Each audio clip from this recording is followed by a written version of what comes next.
Dans cet épisode, j'arrive à Dubaï pour poursuivre notre projet d'expatriation. Pour rappel, je réalise toutes les démarches seul dans le but d'ouvrir une entreprise aux Émirats Arabes Unis, puis de m'installer avec ma famille à Dubaï.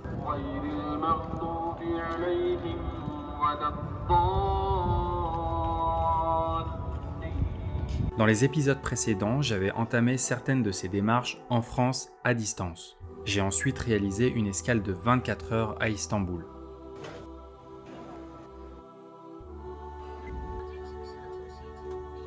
Me voici maintenant à Dubaï pour 3 semaines de marathon entre différents services, administration, bureau, magasins. L'objectif final, c'était que je puisse obtenir dans le temps imparti le visa de résidence de ma famille, rester en France et m'éviter d'importants surcoûts à devoir le faire plus tard. Pour mes démarches, j'avais principalement affaire à 3 agents. Un agent pour les démarches d'ouverture de mon entreprise, la création de mon visa et de mon Emirates ID, la carte d'identité. Un agent pour les démarches de création de visa pour ma famille. Un agent pour la réalisation de mon contrat de location. Ces 3 agents avaient besoin de documents issus ou demandés auprès d'administration. Sans une bonne capacité à rassurer et une bonne organisation, il était facile de se retrouver dans un cas de figure où le serpent se mord la queue. Agent A qui demande un document de B, qui nécessite un document de C, qui nécessite un document de A. Pour le reste des étapes, je m'adressais ponctuellement à des interlocuteurs travaillant également aux Émirats. Au programme de cette semaine, le logement, mon visa de résidence et l'achat des meubles et l'électroménager. Les démarches du visa avaient été entamées en France. CF épisode 1.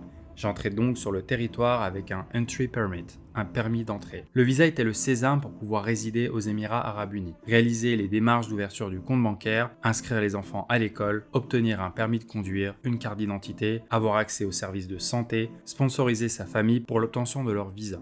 Le visa devait idéalement se finaliser durant mes premiers jours aux Émirats. Elle se concluait par une visite médicale qui servirait aussi pour les démarches de l'Emirates ID. La société que j'avais créée et qui me sponsorise étant basée à Ajman, certaines démarches, comme la visite médicale notamment, devaient s'effectuer là-bas. J'avais choisi cette ville, située à 45 minutes sans embouteillage, pour des raisons économiques. Le coût d'une licence en free zone était bien moindre que ce qu'on pouvait trouver à Dubaï.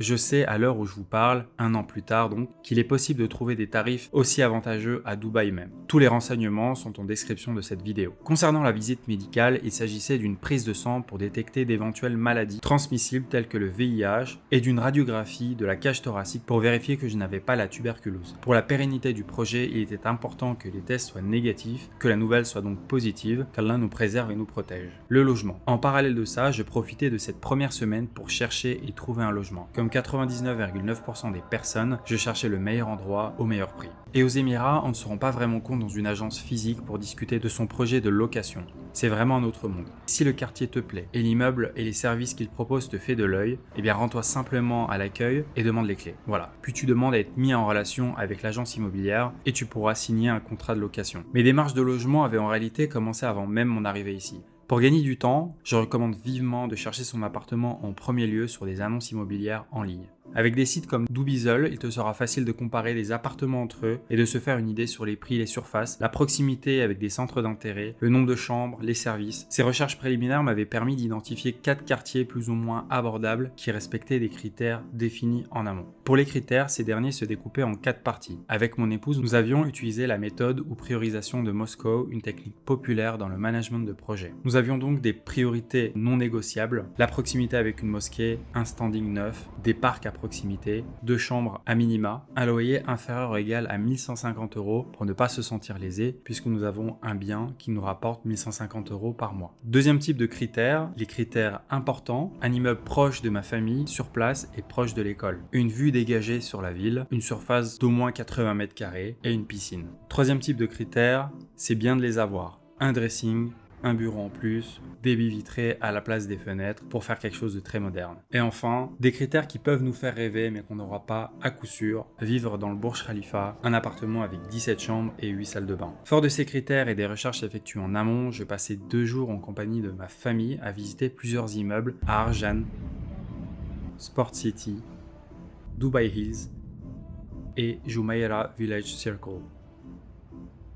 Ah oui, quand j'avais annoncé à des frères résidant sur place que je comptais faire l'intégralité de toutes mes démarches en 3 semaines, on m'avait dit que c'était pratiquement impossible. En effet, il fallait compter au moins le double en nombre de jours. Mais une présence aussi étendue est synonyme de frais importants entre la location de voiture et le carburant, le séjour à l'hôtel et les différents repas. J'essaye toujours d'optimiser autant que faire se peut les processus dans lesquels je suis embarqué. Pour ma part, je jouissais malgré tout d'une situation très particulière et très avantageuse, alhamdoulilah. J'étais nourri, logé, blanchi et je pouvais même utiliser une voiture dans mes déplacements.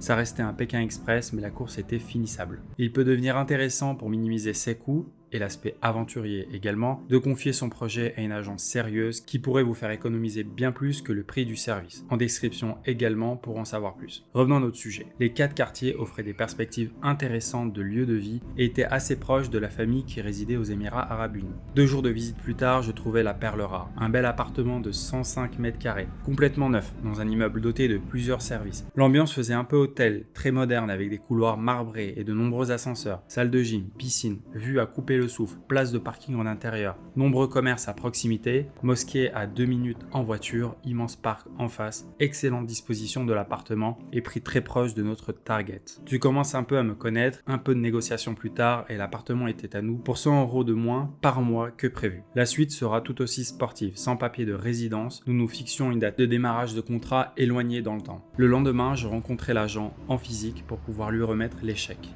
Les différents chèques se décomposent comme suit. Nous avons un premier chèque de caution qui correspond à 5% du montant annuel total de la location, la commission de l'agence également 5% du montant total de la location, les 4 chèques qui seront encaissés chaque trimestre et enfin des frais pour digitaliser le contrat. En termes de frais supplémentaires, il y a également de l'argent à avancer, un chèque de caution pour l'eau et l'électricité, une caution pour la climatisation et enfin une caution pour le gaz. Sans compte bancaire, comment fournir des chèques afin de bloquer l'appartement ? En vrai, j'aurais pu attendre de faire toutes mes démarches dans les 2 premières semaines, puis de m'occuper de l'appartement à la toute fin. Mais j'avais anticipé que ce n'était pas jouable en 3 semaines et qu'il fallait paralléliser au maximum.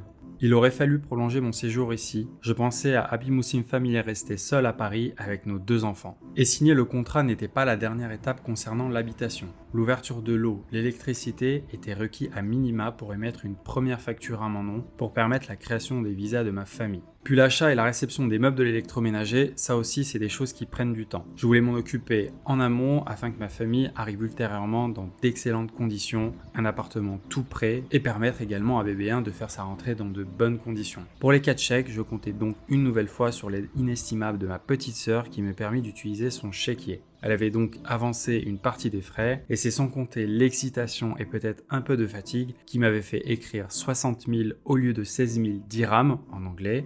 La différence sur le compte de ma petite sœur aurait été assez notable. Cette bêtise, remarquée, alhamdoulilah, par l'agence, m'avait fait revenir une nouvelle fois pour échanger les chèques mal rédigés. Ces démarches prenaient une partie de mon temps et me faisaient visiter notamment Dubaï. Et j'étais vraiment content de m'installer ici. Même pour moi qui avais une perception assez positive de la ville, je me réjouissais à l'idée de pouvoir écrire une partie de mon histoire ici. Mon avis concerne aussi Sharjah et Abu Dhabi et plus généralement tout le reste des Émirats Arabes Unis. La ville de Dubaï étant 11 fois plus grande que Paris, je gardais en tête que 95% de la ville ou plus pouvaient m'intéresser sur les plans familiaux, religieux et professionnels. Et comme tout, je n'avais pas besoin de mettre les pieds dans les 5% restants qui ne m'intéressent pas, tout comme les programmes télévisuels qui font la promotion d'individus qui occupent une partie de ces endroits. En espérant que cette réflexion pourra enlever le filtre grossissant situé entre des individus qui ne me ressemblent pas et une partie de la population à la critique facile, intimement convaincu que Dubaï, c'est comme dans les programmes néfastes qu'ils consomment. Qu'Allah nous guide tous. Entre 2 rendez-vous, je profitais de chaque moment pour réserver les lits, les meubles, les tables, le canapé, le frigo et four pour notre futur chez nous. Pour la prise de décision, le protocole était simple. Je déambulais dans les rayons en filmant tout ce qui passe. Et Happy Muslim Family choisissait soigneusement les éléments qui s'accordaient ensemble. Je profitais également de soldes très intéressantes en cette période de fin d'année. Force était de constater que les prix étaient beaucoup plus intéressants qu'en France. Pour chaque groupe d'articles achetés, je pouvais profiter de la livraison et de l'installation gratuite ou à moindre coût. C'est bien beau tout ça, mais l'enjeu c'était de faire les papiers à temps pour s'économiser du temps et de l'argent.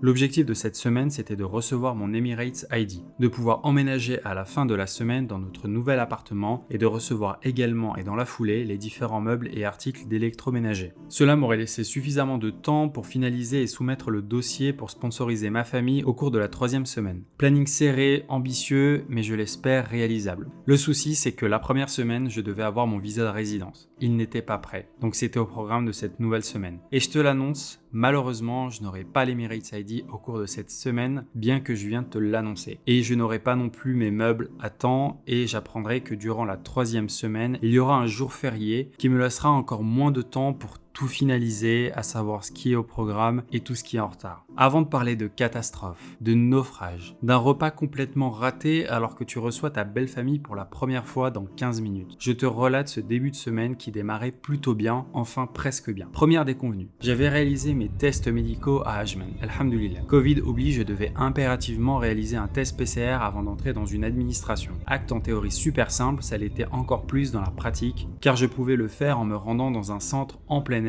dans lequel on fait un prélèvement dans la voiture. Au 21e siècle, tu peux récupérer ta commande en drive-in, regarder des films depuis ta voiture et même faire un test PCR sans même quitter ta voiture, sans même couper le moteur, sans même chercher désespérément une place comme devant le laboratoire d'analyse médicale à la mairie des Lilas où c'est toujours plein. J'ai par contre eu la mauvaise idée de donner mon numéro de téléphone touriste. Pour chaque personne arrivant sur le territoire, on te donne une puce qui te permet de passer des appels et de recharger Internet. Ce numéro me permettait d'être joignable, mais aussi d'être notifié sur les différents processus. Entre le moment où j'avais fait le test PCR et l'envoi des résultats, mon numéro avait cessé d'exister, car auprès de l'administration, je n'étais plus considéré comme un touriste. La bonne nouvelle, c'est que les choses avançaient positivement pour mon visa de résidence. La mauvaise, c'est que mon temps était limité, que je ne pouvais pas me permettre de faire un autre test et que j'avais besoin des résultats impérativement. J'avais passé 48 heures à essayer de joindre le centre de santé par tous les moyens. Par mail, Facebook, Instagram, j'ai tout essayé. Et j'ai pu l'obtenir par email à force d'insistance. Deuxième déconvenue, je devais une fois de plus me rendre à Ajman pour la prise des empreintes digitales, maillon essentiel dans la réalisation de mon Emirates ID. Je me rends dans un Customer Happiness Center avec mon dossier complet, rapport médical, le document qui prouve le changement de statut, de touriste à résident, le rapport PCR obtenu difficilement et le formulaire de demande. Tout s'est passé sans encombre, le personnel était sympathique, je suivais les instructions pour la prise des empreintes. Je profitais de ma venue à Ajman pour déposer mon passeport pour y faire accoler mon visa de résidence. L'agent en free zone s'occupait de mon dossier. Quelques heures et un aller-retour plus tard, la sentence était tombée. L'immigration n'acceptait pas la photo que j'avais soumise initialement. Cela pouvait être le fond gris, les lunettes trop épaisses ou la tête trop inclinée, ou une combinaison des trois. Malheureusement, ma photo avait les 3 défauts mentionnés précédemment. Dans cette période exacte, l'administration en fait mettait à jour les règles pour la photo. La seule solution était de refaire des photos chez un professionnel. J'envoyais les nouvelles photos qui me permettraient de resoumettre un dossier pour le visa. Puis j'attendais un jour, puis 2 jours. Nous étions quasiment à la fin de la semaine. Mon visa et l'Emirates ID se faisaient grandement attendre. C'était le sésame pour entamer toutes les autres démarches. Avant de te parler de la mauvaise nouvelle qui allait tomber, laisse-moi te raconter la 3e déconvenue. 3e déconvenue. Alors là, c'est tout simple, mais pour rentrer dans un appartement sachant qu'on a récupéré les clés, déposer tous les chèques auprès de l'agence et signer le contrat, il faut une autorisation de l'entreprise qui gère l'immeuble. Une autorisation pour pouvoir entrer et recevoir tous ces meubles. J'aime quand tout est optimisé, c'est pourquoi après les différents achats, j'avais demandé à tous les magasins de tout livrer dans la même période de 48 heures. J'apprends donc qu'il faut soumettre ce dossier et je découvre que je n'ai pas tous les documents demandés. Mais j'envoie malgré tout ma demande, le cœur lourd, la veille de la réception de tous mes meubles. Et bien entendu, c'est un non. Il manque certains papiers. Ça ne sera pas possible. Dans un moment de panique apaisée, imaginant tous mes meubles occuper tout l'espace commun de mon étage, et la perspective de ne pas bénéficier du montage et de l'installation gratuite, je mets tous les interlocuteurs en relation pour accélérer le processus. Agent immobilier, agent free zone, société de gestion et gardien de l'immeuble. Je les fais discuter ensemble pour trouver une solution, un compromis. Le plus important était le titre de propriété manquant que devait fournir le propriétaire. Or la résidence était nouvelle et le propriétaire n'avait pas forcément fait les démarches nécessaires dans les temps. Pour en revenir à la 2e déconvenue sur les photos d'identité, j'ai appris qu'il fallait retourner en urgence à Ajman pour soumettre une nouvelle fois les empreintes digitales avec les nouvelles photos. On repart de zéro. Il me restait une semaine. J'étais à la rue avec mes meubles en route. Sans papier, et une semaine 3 qui devait normalement être consacrée à la réalisation du sponsoring de ma famille. Avec un jour férié et beaucoup d'étapes cruciales pas encore réalisées, je vous dis à la prochaine fois pour le prochain épisode.